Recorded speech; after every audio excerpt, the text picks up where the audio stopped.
Nah, bila kontrolnya sudah terbentuk atau bisa menampilkan view yang konsisten seperti ini, menurut saya baru mulai seru untuk kita ngoding di framework MVC. Langkah selanjutnya yang ingin saya lakukan adalah saya pengen ngebersihin cara kita menentukan judul tab atau judul halaman browser di title ini.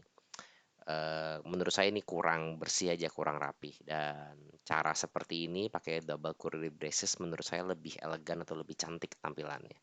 Jadi kita akan pakai konsep yang sama saat kita set JS dan set CSS file. Jadi di admin saya berharapnya adalah kita bisa set title dengan menggunakan metode set page title seperti ini. Dan kita masukin stringnya mau apa.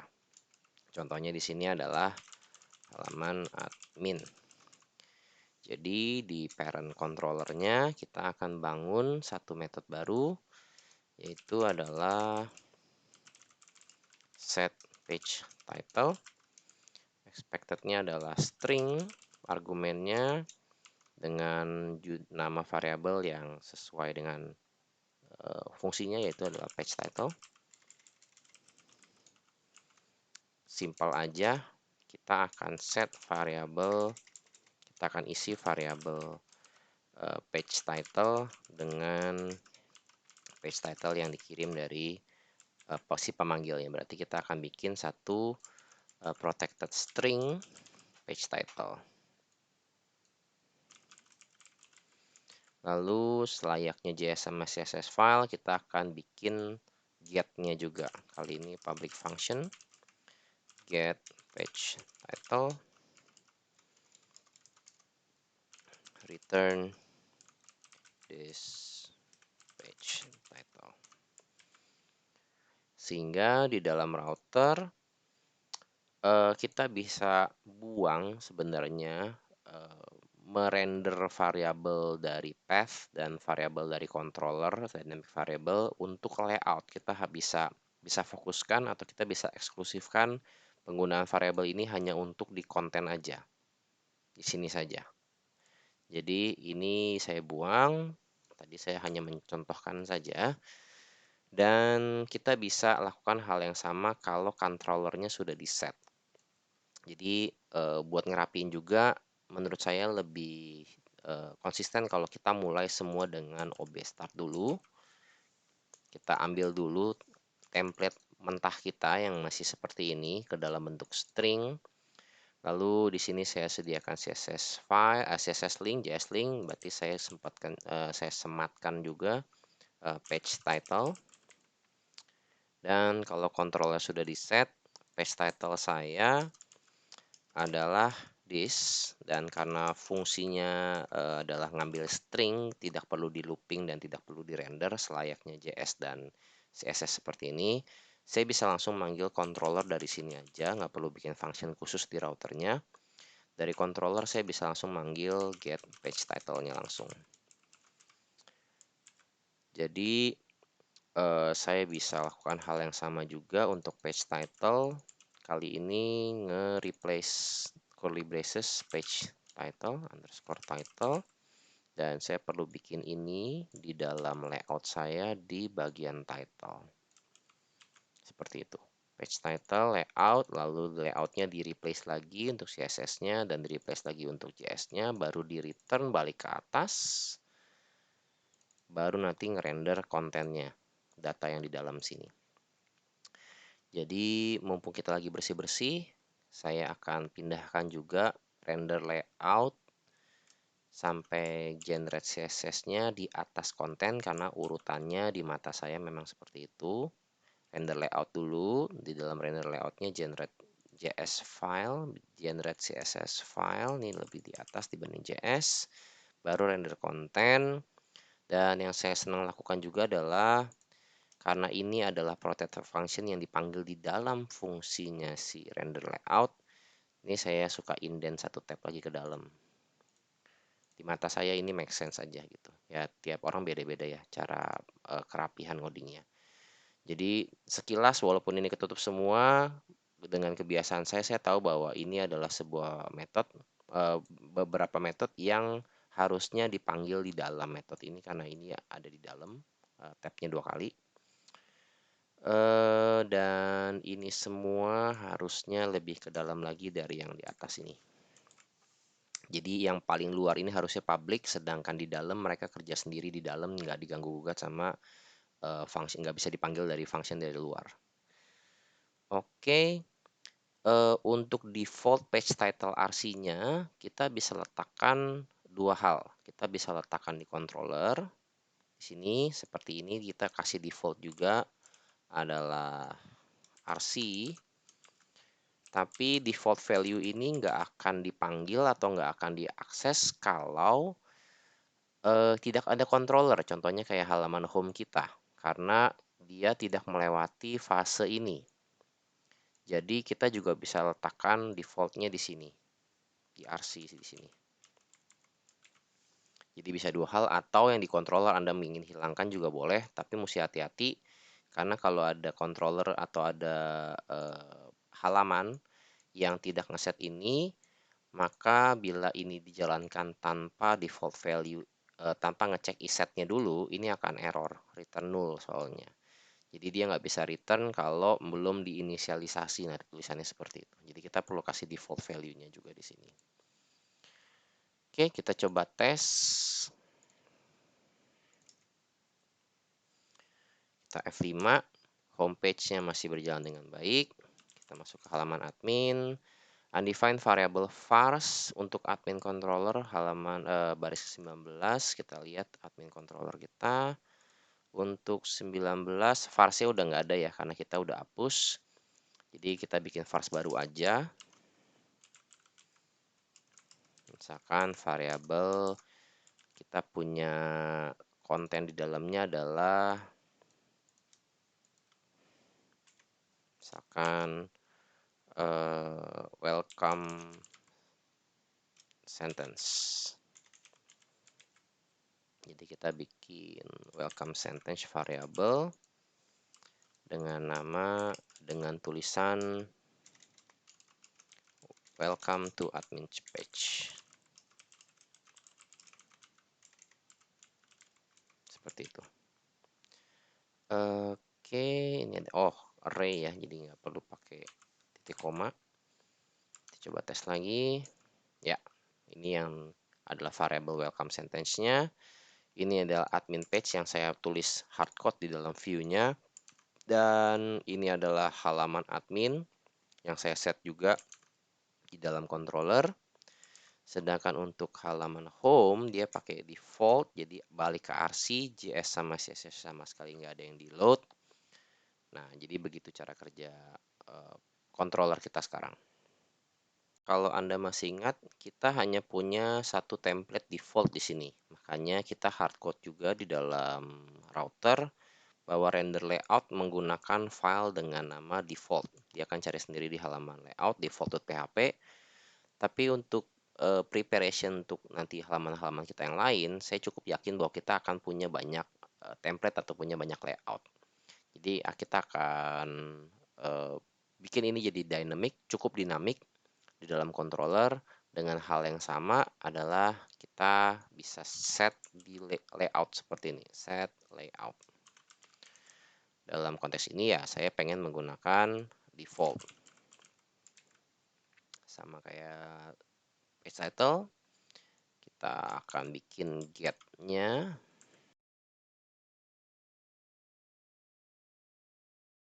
Cara pemakaiannya adalah di router sekarang kita bukan render layout seperti ini, tapi kita ambil dulu selayaknya ini. Kita ambil dulu kalau dia ada controller. Maka kita bisa bilang layout yang mau kita gunakan defaultnya adalah default, nama file kita. Tapi kalau ada controllernya selalu cek bahwa layoutnya ini harus ambil dari controller get layout. Seperti itu. Jadi layoutnya sekarang saya bisa letakkan di sini. Variabelnya kita udah nggak pakai ya, tadi udah kita hapus. Jadi ini kita bisa hapus, sehingga saat render layout pun array var-nya bisa kita hapus di argumen. Jadi layout file aja, ini layout file kita, file name kita. Atau ya kita biar konsisten kita gunakan namanya layout file name aja deh. Jadi ini layout file name, layout file name-nya ini sehingga kita bikin nama functionnya juga get layout file name. Kita benerin lagi di controller, get layout file name, set layout file name. Jadi kita balik lagi ke halaman controller, set layout file name seperti ini. Lalu ininya juga file name, ini file name yang di atas kita file name. Get-nya juga kita return layout file name. Jadi konsisten. Karena memang layoutnya berupa file name. Oke.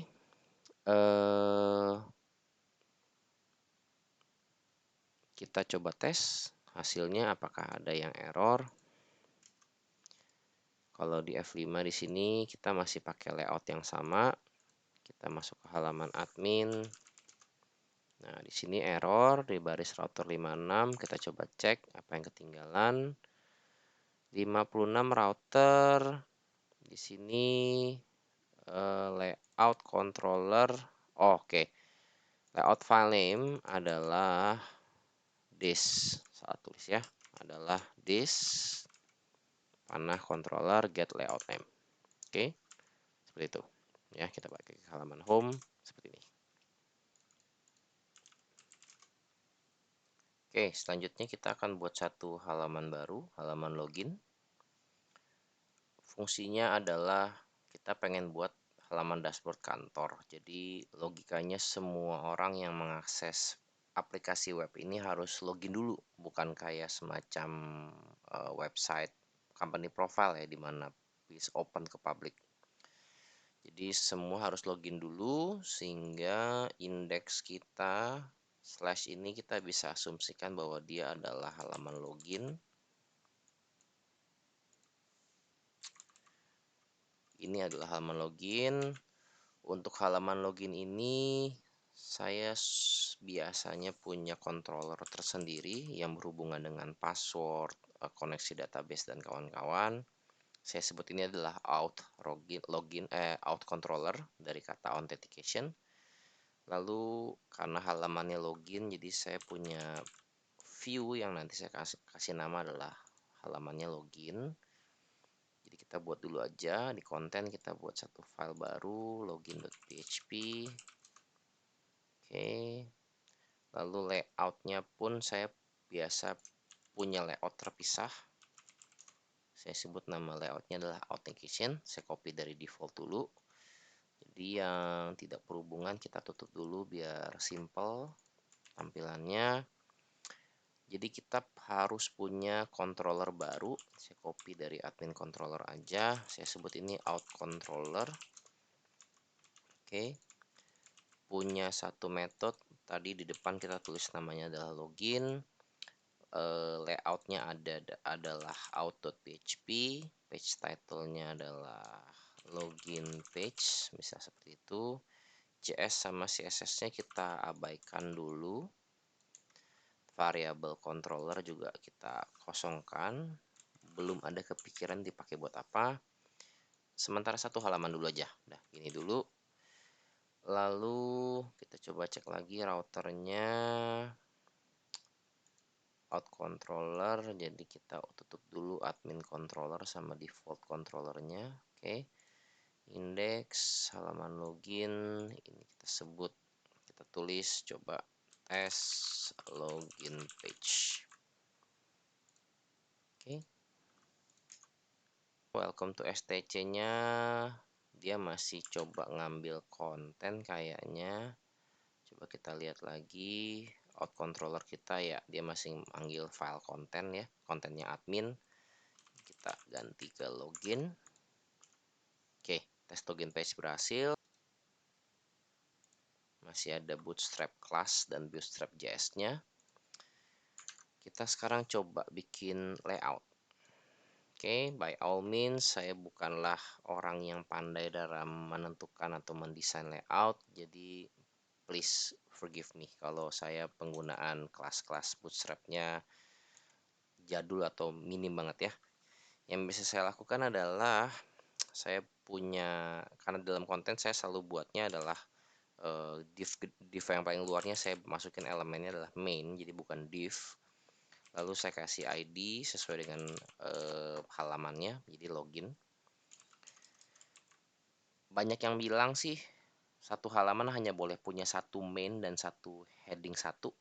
Jadi saya ikutin kata orang aja. Jadi kita buatin satu main besar, dan nanti kalau perlu mungkin kita akan masukin heading satunya adalah login gitu tulisannya.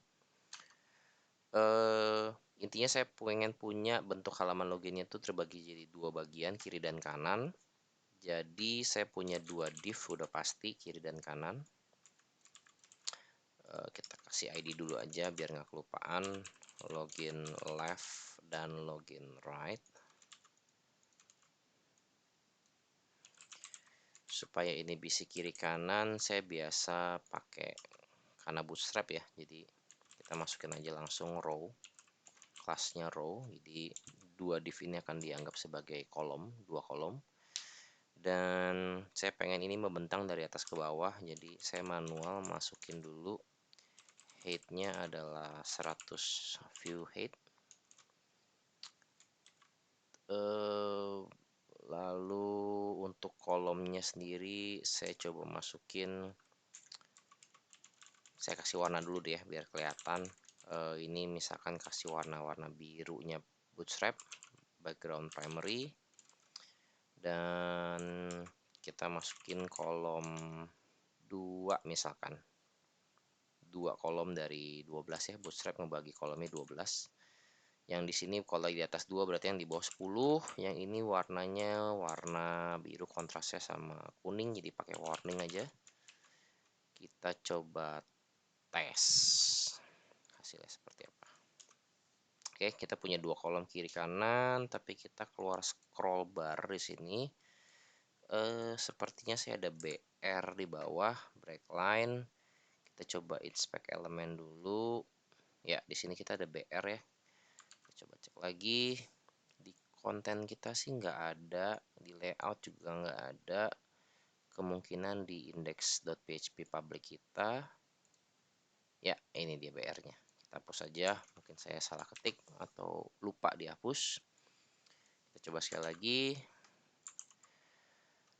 Oke, bawahnya sekarang udah nggak ada, tapi scrollnya masih keluar.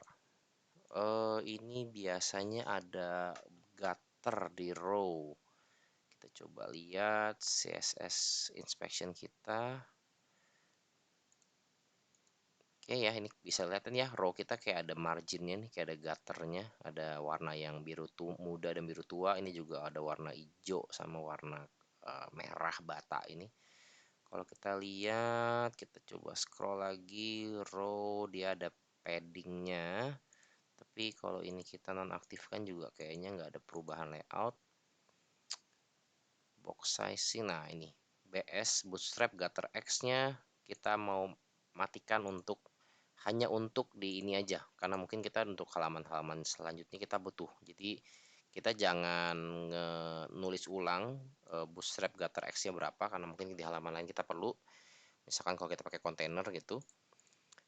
Jadi kita bisa bypass ini dengan cara class row kita masukin gutter G strip 0, jadi gutternya kita paksa jadi 0 baik X maupun Y nya. Oke, solve ya. Scroll barnya hilang. Sekarang kita punya dua bagian. Kayaknya terlalu kecil, jadi saya mau gedein dikit. Kolom yang atas 3, kolom yang bawah 9. Oke, dan saya pengennya dia responsif terhadap lebar halaman. Jadi kalau halamannya kecil kayak di handphone itu, pengennya dia blok udah halaman yang biru aja. Karena rencananya yang sebelah kiri itu adalah form loginnya warna biru. Sedangkan yang kuning ini mungkin saya akan masukin logonya background gitu yang besar, atau produk-produknya untuk mengisi aja ruang kosong. Karena sebenarnya satu halaman ini fungsinya hanya untuk login doang kan. Formnya kecil, tapi jelek kalau halamannya kosong gitu. Jadi saya pengennya kalau halamannya kecil, layarnya kecil seperti ini, pengennya bener-bener full halaman form aja karena memang layar udah kecil. Itu kita bisa pakai kelas-kelas dari Bootstrap. Yang pertama adalah kita tentuin dulu kalau misalkan dia 3 kolom 3 sama 9 itu kalau apa. Kita pakai breakpointnya si Bootstrap ada 5 kalau nggak salah. Anda bisa Google di sini ya. Di Bootstrap, get Bootstrap, bagian breakpoints. Di sini ada 1, 2, 3, 4, 5 sama 6 yang extra small ya. Jadi kita bisa gunakan ini untuk menentukan mau berapa kolom kalau layarnya lagi berapa pixel lebarnya. Jadi cara pakai gini, kalau misalkan dia XXL yaitu 1400 ke atas, XXL kita pengennya dia ambil 3 kolom aja seperti itu. Kalau misalkan dia adalah XL 1200 ya kalau nggak salah nih 1200, maka karena layarnya lebih kecil jadi supaya kontennya nggak squish ke makin gepeng, kita gedein kolomnya jadi backgroundnya jadi makin kecil seperti itu logikanya. Jadi yang XL nya sekarang 8 ya. Penulisannya panjang sih tapi ini sangat mempermudah banget sewaktu kita mau punya berbagai stage untuk layout. Nah ini ngaco nih backgroundnya nggak jalan. Kita coba cek lagi kolom. Oke. Karena ini saya lagi recording halaman ini sebenarnya kita udah sampai di large, yang XXL harusnya yang ini nih. Nah ini XXL nih. Nah ini XL, jadi ini XL. Jadi begitu breakpointnya masuk yang large, saya nggak bilang ini adalah kolom karena kolomnya hanya saya set hanya untuk XSL sama XL doang. Jadi dia langsung div-nya balik atas bawah lagi. Jadi kita bisa set lagi sekarang untuk yang large. Kita gedein lagi 5. Biasanya sih saya setting cuman sampai large aja. Saya hampir nggak pernah nyeting sampai yang XXL ya. Kalau di atas 5 berarti di bawah 7. Sisanya kita bisa tuliskan kolom, berarti kalau lebih kecil lagi saya pengen dia langsung fullin aja 12, jadi kolom 12 seperti itu. Coba kita Ctrl F5. Oke,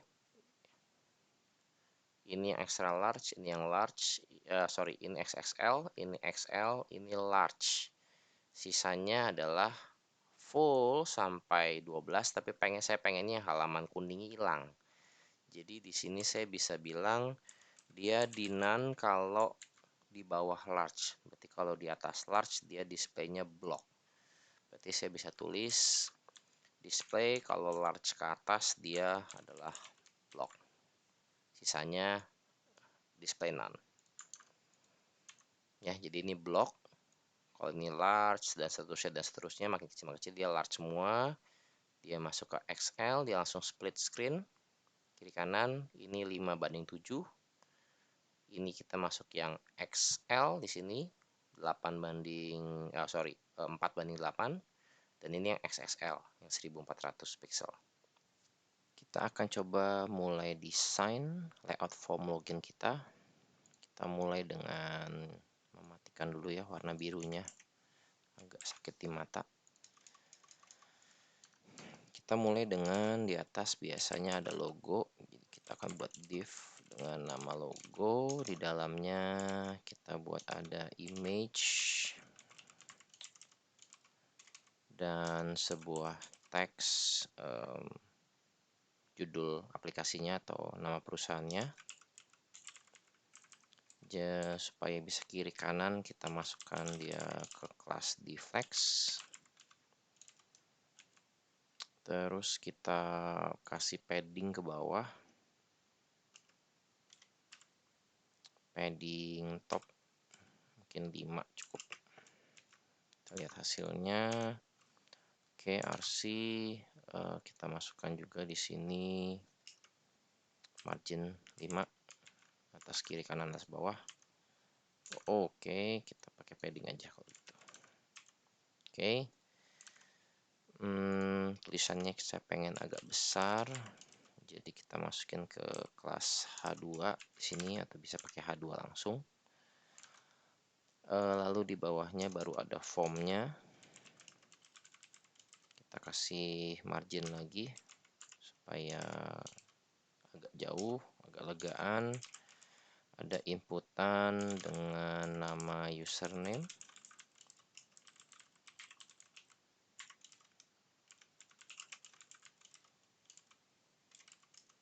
dan inputan untuk password.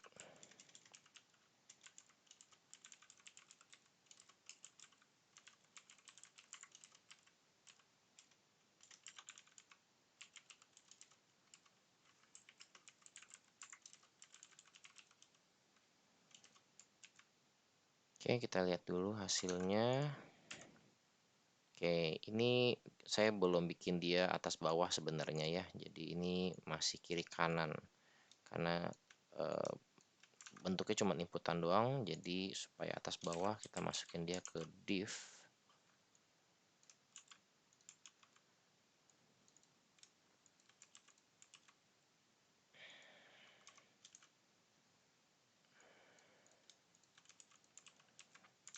Oke, seperti itu. Kita perlu tombolnya juga. Saya biasa seneng buat tombolnya di luar form, karena saya biasanya mensubmit semua formnya itu pakai Ajax. Bila Anda pengen submit form langsung dari tombolnya tanpa pakai Ajax, Anda bisa masukkan button submitnya di dalam form. Kita buat div di sini, ada tombol login dan tombol untuk reset password atau forget password. Jadi kita masukin divnya adalah deflex, terus dikasih margin topnya mungkin cukup 3 aja. Di sini ada button, kelas button berwarna biru dengan tulisan login, dan ada tombol kedua dengan warna kuning mungkin dengan tombol forget password. Kita buat dia ke tengah, kita coba text center ya, bisa nggak? Oke, kita kasih margin dulu.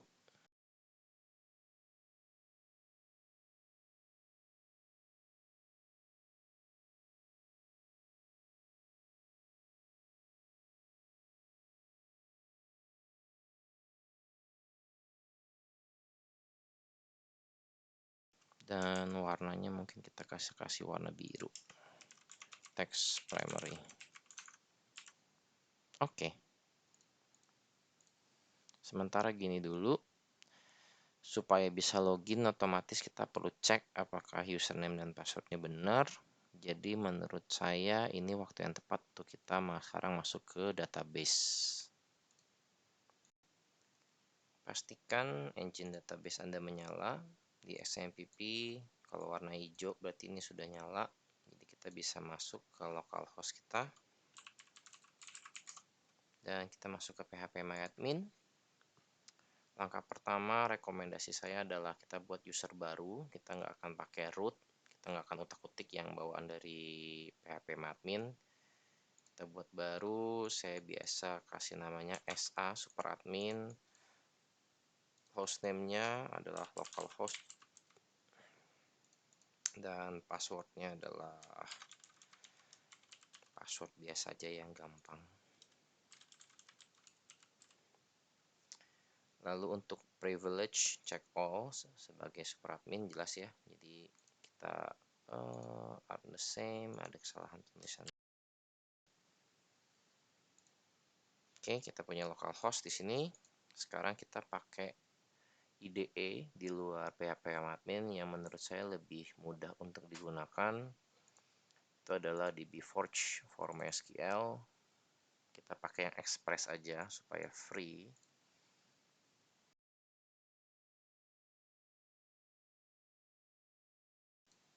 Sini kita masukin evaluate aja karena yang memang Express itu adalah free.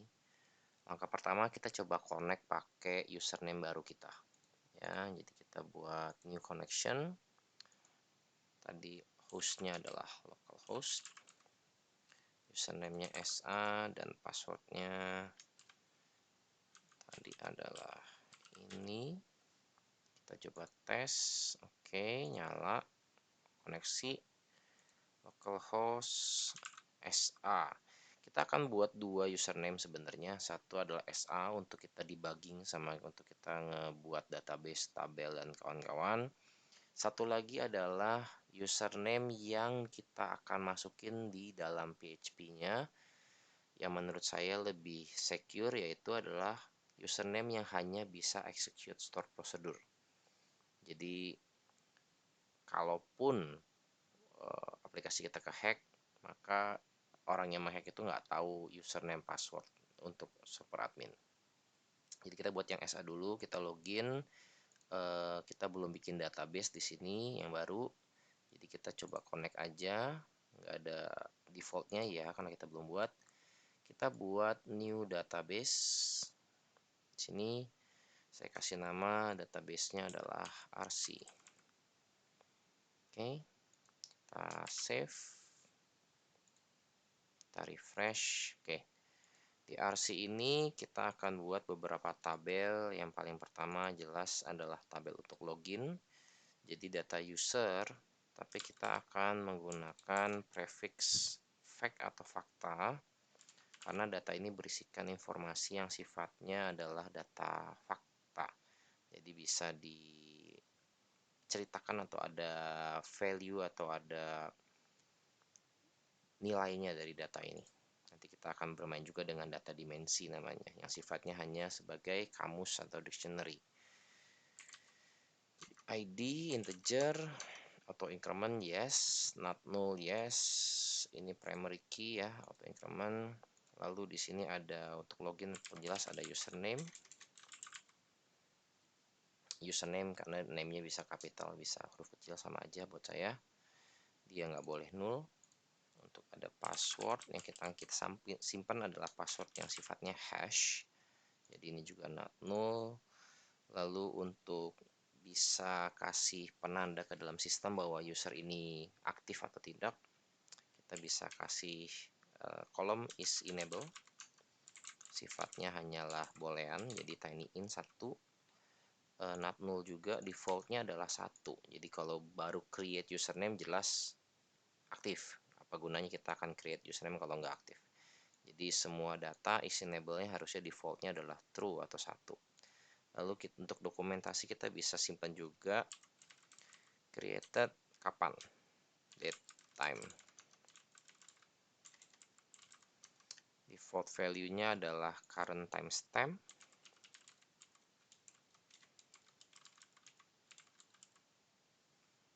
Kita juga bisa simpan siapa yang membuat.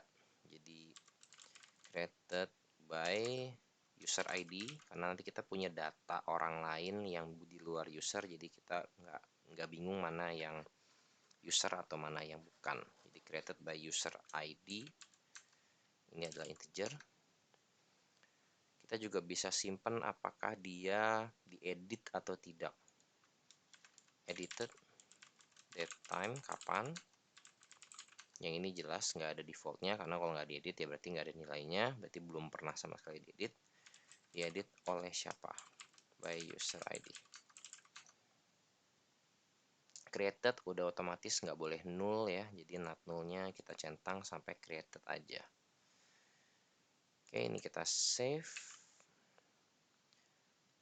Kita akan coba masukin data pertama. Kita refresh dulu tables kita, data fact, kita retrieve data. Di sini untuk read only-nya kita pindahin ke A sini. Jadi bukan read only ya, jadi kita bisa nambah data dengan pencet tombol insert di keyboard atau shortcutnya ada di tombol plus di bawah sini. Oke, untuk ID auto increment, jadi kita nggak perlu tulis. Username-nya kita masukin adalah super admin untuk login tim development. Untuk password hash-nya kita akan buat generator, pakai generator aja. PHP hashing password generator. Oke, kita pakai hashing yang biasa aja. Ini yang juga dipakai sama Laravel ya. Sifatnya yang password default, bukan yang bcrypt. Kita pakai yang paling simple aja dulu deh sebagai contoh ya. Jadi P-nya kapital, password, O-nya diganti huruf 0. Oke, ini password kita. Kenapa kita pakai hashing? Dulu ada enkripsi pakai MD5. Sekarang udah nggak rekomen karena enkripsi MD5 itu ternyata bisa dikumpulin datanya dan bisa dicari ulang, dicari balik tulisan aslinya apa. Kalau pakai hashing ini lebih aman, untuk sekarang lebih aman karena untuk satu password yang sama itu bisa waktu di hashing bisa mengenerate banyak sekali kombinasi enkripsinya. Jadi ini kalau saya Ctrl V lagi dia berubah, saya Ctrl V lagi dia berubah lagi, saya Ctrl V lagi dia berubah lagi. Jadi ini semua adalah hashing dari password yang sama. Dan kita bisa pakai fungsi PHP untuk ngecek apakah hasilnya sama. Pakai function di PHP juga. Jadi ini lebih aman. Oke, ini kita copy. Jadi best practice-nya adalah kita harus menyimpan password yang sudah dienkripsi, bukan password asli. Supaya kalau database ini jatuh ke tangan yang salah, maka orang tersebut tidak bisa login menggunakan username itu. Jadi sifatnya adalah enkripsi di sini. Oke, is enable otomatis 1, created data otomatis hari ini, created by dia sendiri karena saya sebagai admin. Jadi saya masukin di sini adalah nilainya 1. Oke. Data ini kita coba bikin loginnya. Jadi ya ini passwordnya yang udah di hashing. Kita password aslinya kalau ditulis tangan adalah seperti ini. Kapital, P-nya, W-nya pakai pakai angka 0. Saatnya kita kembali ke HTML dan Visual Studio. Kita sekarang akan mencoba untuk login. Hal yang pertama saya lakukan adalah karena saya pengen menggunakan teknologi Ajax, kita akan buat JavaScript untuk halaman login ini. Oke, di hal.js kita buat satu file baru atau yang ini admin additional aja, kita rename jadi login.js. Lalu di controller kita harus meload atau include data JS ini. Jadi di controller kita, out controller, JS filenya kita aktifkan, login .js. Untuk tes kita coba aktifkan ini console log additional. Coba kita balik ke halaman login kita buka F12 kita lihat di console additional loaded ya. Jadi file JavaScript-nya terload. Yang akan saya lakukan adalah saya akan buat satu function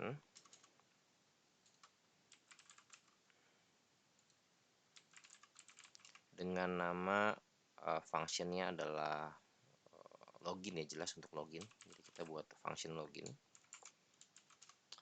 Di function ini kita akan menjalankan jQuery Ajax. Oke, jQuery Ajax dengan parameter adalah sebagai berikut. Tipenya yang akan kita kirim berupa post. Lalu tujuannya kita akan buat folder nanti, folder Ajax. Lalu masuk ke dalam folder lagi, mungkin kita akan buatnya adalah login.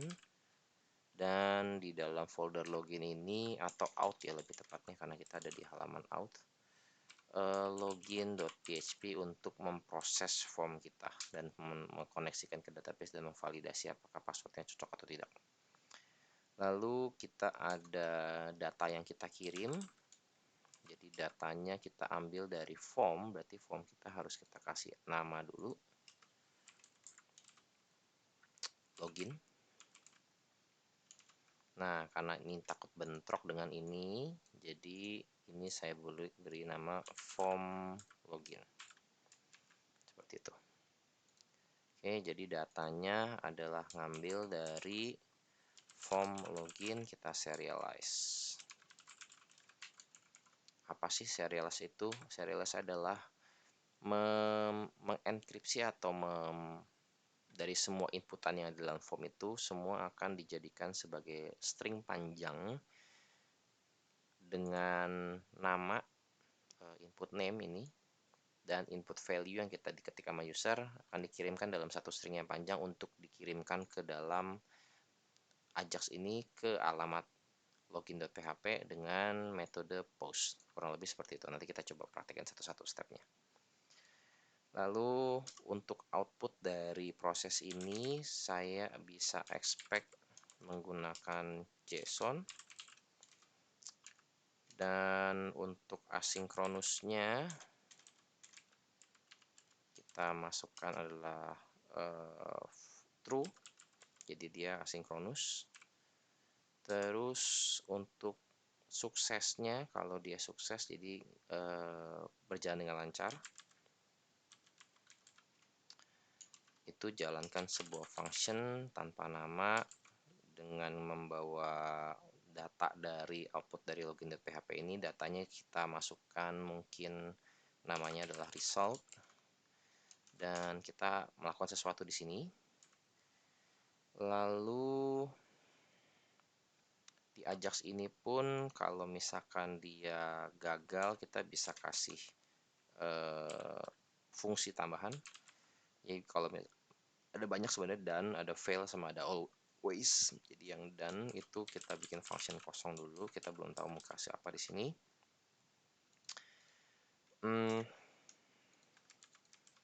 Kita bisa lakukan hal yang sama untuk fail dan untuk always. Ya, jadi format Ajax sebenarnya banyak settingan yang bisa dipakai di Ajax. Cuman yang sering saya pakai adalah settingan ini aja. Ini udah cukup buat saya untuk standarisasi Ajax yang akan kita gunakan. Jadi kita akan buat satu folder Ajax di sini. Kita buat folder di luar. Foldernya adalah Ajax. Nah, Ajax ini untuk sementara berdiri sendiri ya. Jadi tidak dikontrol oleh controller. Dia berdiri sendiri satu folder di luar karena memang ini bisa kita lepas keluar dari aplikasi folder kita, dan ini bisa jadi API sebenarnya. Jadi ini memang udah didesain dari awal di luar core kita, di luar aplikasi kita, supaya kalaupun nanti kita punya pembagian bebanan, mana yang merender data dan mana yang merender halaman, kita bisa lepas folder ini, satu folder ini langsung kita lepas ke jadi API ya nanti. Oke, di dalam Ajax kita buat satu folder authentication. Di dalam authentication kita buat satu file baru, namanya adalah login.php sesuai dengan JS kita. Untuk pengetesan kita bisa lakukan hal seperti ini. Karena di sini expected-nya adalah JSON, kita bisa paling terakhir harus kita echo JSON encode.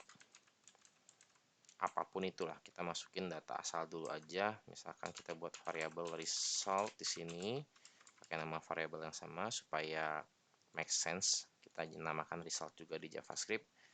Result misalkan adalah data tes berhasil. Oke, kita echo dan kita enkripsi ke format JSON dengan cara seperti ini. Lalu kita bisa console log di sini resultnya seperti apa. Oke, kita coba tes. Oh ya, untuk fungsi loginnya ini harus kita binding ke tombol untuk submit ya. Jadi di sini nih, di sini untuk tombolnya nih yang login ini kita bisa sematkan ke onClick, atau Anda juga bisa menyematkan di dalam JavaScript ya, dengan buttonnya kita kasih ID. Saya lebih senang di sini aja, cukup. OnClick kita panggil fungsi tadi adalah login kurung buka kurung tutup seperti ini. Oke, jadi yang akan dikirimkan adalah formnya kita kirimkan, dan outputnya apapun itu, sementara cuma gini aja. Kita coba tes lagi halaman, Ctrl F5 supaya JavaScript update. Kita coba login di sini. Nah, di sini ada error reference dollar. Oh, karena mungkin kita belum include jQuery. Kita coba cek ke data index.php kita atau ke layout kita. Kita baru aja cuma include bootstrap. Jadi kita masuk ke jQuery. Oke, kita pakai yang dari Google API aja. Kita letakkan script ini di layout kita. Kita letakkan di bawah aja.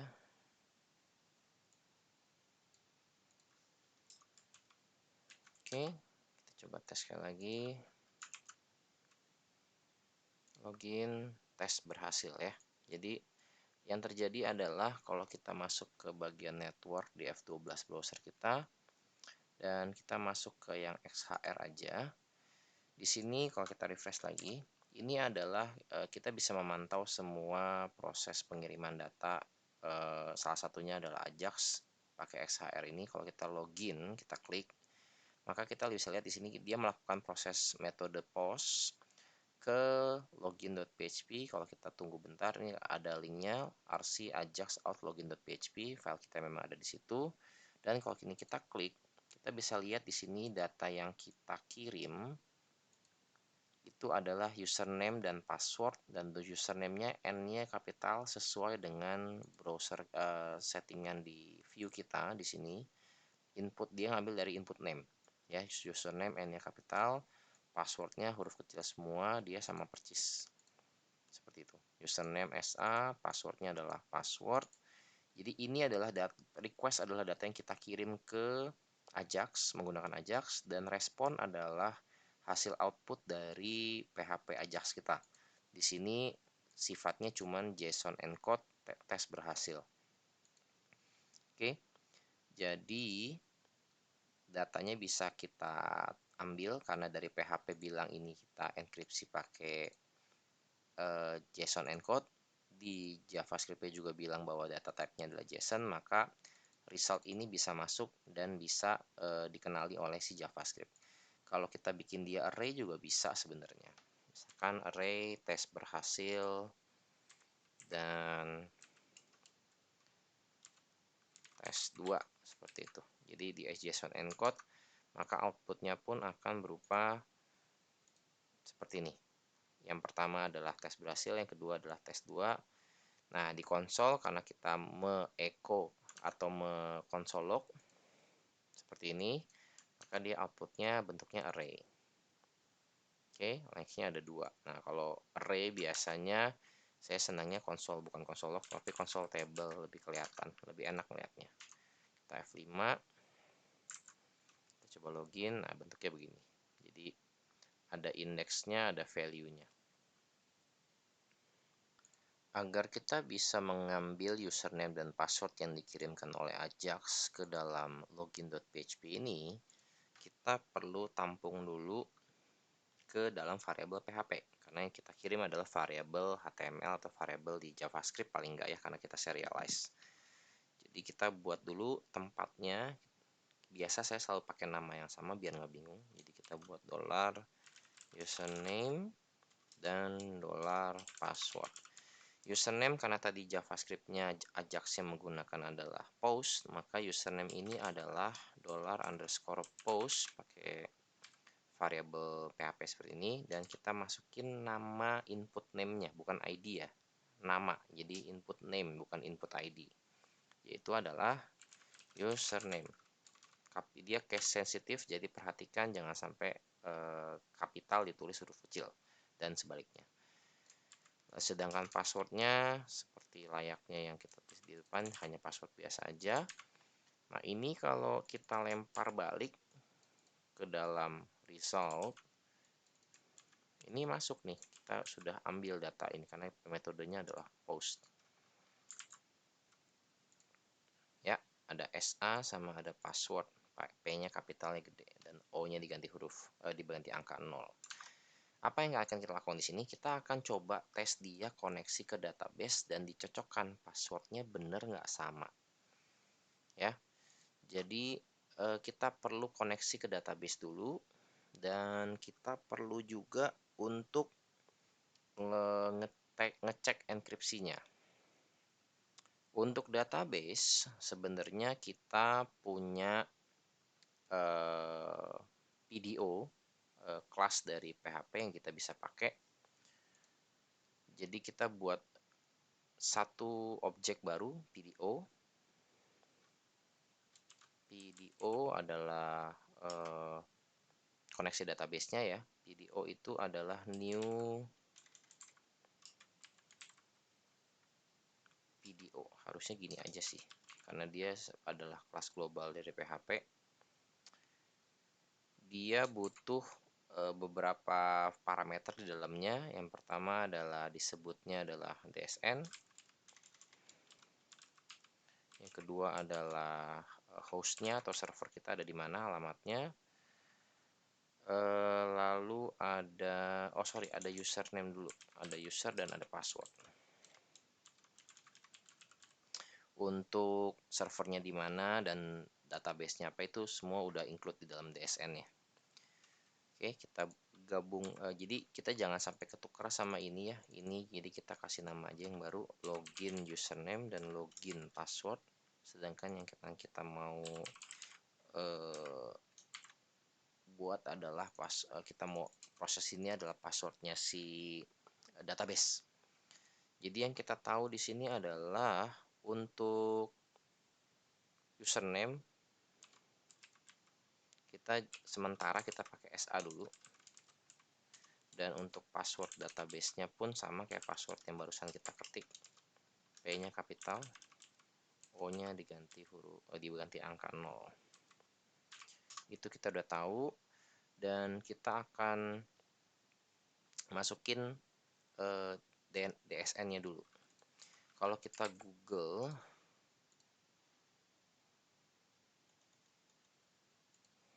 PHP PDO for MySQL,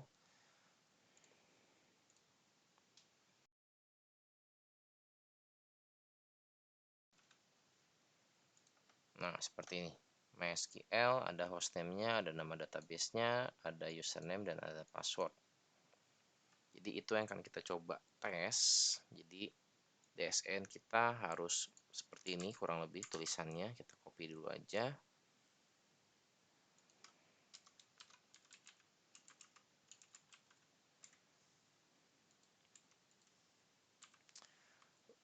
Host kita adalah localhost dengan database name-nya adalah RC. Username-nya adalah ini, atau ini kita sebutnya DB aja deh. DB DSN, DB username, dan DB password.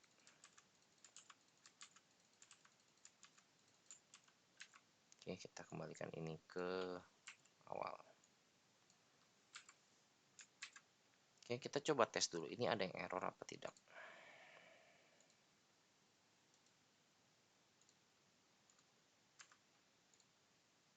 Oke, nggak ada yang error ya. Untuk new objeknya, sekarang kita coba koneksi, kita coba select atau kita query database-nya. Kita bikin query-nya di sini. Sebelum kita query, kita set dulu atributnya. PDO set attribute. Ya, tulis manual aja.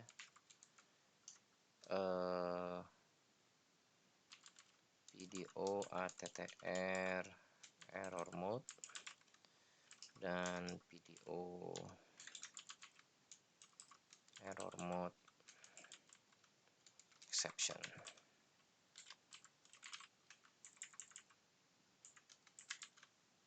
Seperti ini. Lalu query-nya coba kita tes select bintang from fact user. Nah, kita coba tes gini dulu ya. Query-nya kita masukin, kita bikin variable statement untuk nanti kita fetching. Statement kita adalah video kita yang tadi udah dibuat. Kita prepare dulu dengan query-nya, dengan optionnya itu adalah kita buat dulu variabelnya. Option untuk statement kita itu array bentuknya, video kursor attr kursor,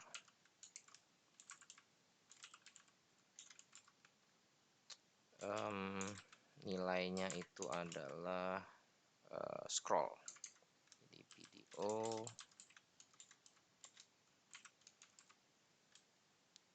kursornya adalah scroll. Ini standarnya, jadi diikutin saja attr kursor. Nilainya adalah video kursor scroll. Oke, optionnya kita masukin di sini. Setelah udah kita statement, kita execute. Jadi statement kita ini bentuknya udah objek juga, objek dari video statement, state video prepare. Kita execute dan kita ambil datanya, kita fetch statementnya, kita fetch video, fetch associative array. Jadi kita bisa dapetin nama-nama kolomnya, nggak cuman array aja. Ini kita masukin ke looping, jadi while.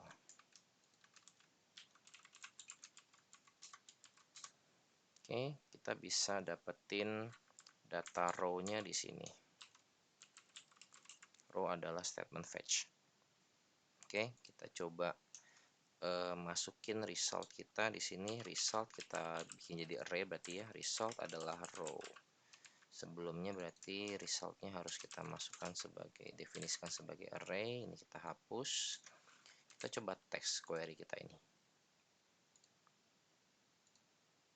Oke, di sini kita bisa dapetin. Ini kita clear dulu coba ya. Kita clear lagi. Kita coba tes lagi. Di sini kita bisa dapetin bahwa database kita, tabel fact user ini kita dapatin full ya, karena kita dari select bintang. Jadi ada ID-nya, ada username, ada password hash-nya. Ini yang tadi kita hashing pakai generator sampai semuanya. Nah, yang kita perlu cek cuma username sama passwordnya aja. Jadi yang kita bisa lakukan di sini adalah query kita udah berjalan. Query kita nggak gini sebenarnya. Ini bukan query kita. Kita mau ngecek. Jadi kita pertama adalah ambil dulu ada nggak username dengan nama yang lagi diketik di sini. Jadi select count aja ada atau enggak. Jadi select count bintang atau count ID juga boleh. Nama kolomnya ini saya mau kasih nama adalah count. From fact user where kolom username-nya adalah dari form ini. Oke. Kalau ada, maka dia akan ekspektasinya kan ini cuma sebaris ya, karena di count. Kalaupun ada banyak ya nanti jumlahnya mungkin 2 atau 3. Jadi kita bisa nggak usah pakai while untuk yang query pertama ini, karena kita ekspektasinya cuma satu baris aja. Kita cek if row nama kolomnya, karena kita associative ini, jadi kita bisa ambil nama countnya. Kalau fetch biasa aja berarti kita mesti row 0 karena itu kolom yang ke 0. Kalau count ini ada nilainya, atau sebenarnya harusnya kalau satu ya, hanya ada satu karena username nggak boleh ada duplikat. Kalau dia satu maka dia sukses. Suksesnya kita coba tes di sini, result sama dengan sukses. atau ada defaultnya resultnya belum login.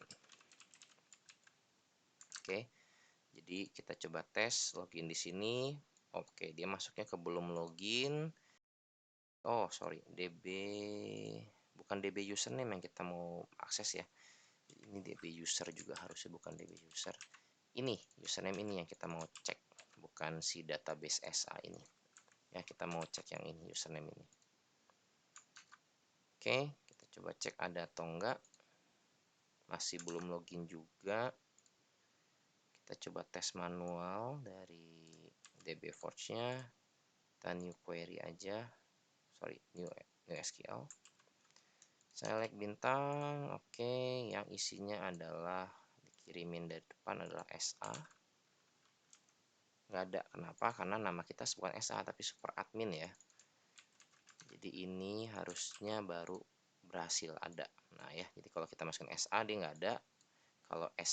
Kalau dimasukin super admin dia ada. Nah, kalau ada baru kita cek passwordnya. Jadi supaya ini nggak usah query 2 kali, kita bisa ambil langsung ID dan password hashnya aja langsung. Password hash. Jadi ini bisa mereturn 0 ya. Jadi otomatis kita mesti balik pakai while lagi. While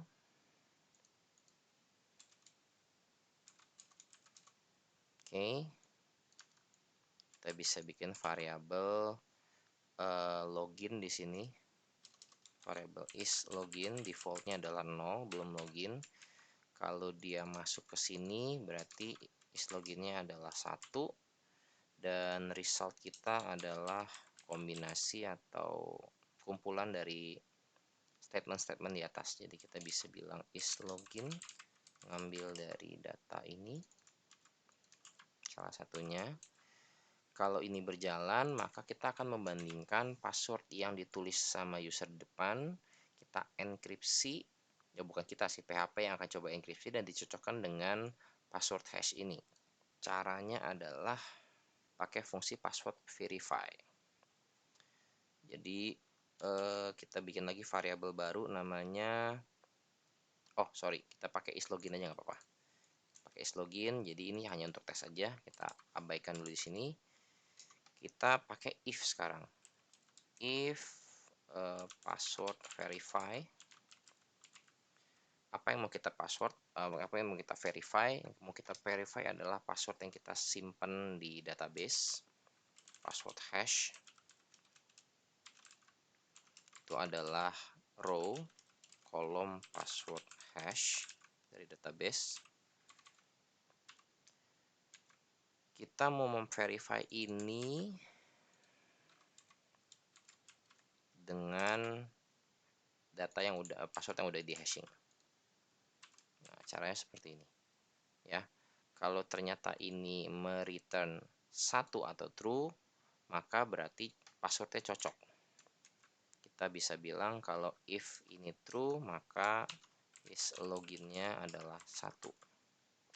Kalau enggak, tetap statementnya adalah 0. Oke, kita coba tes di sini.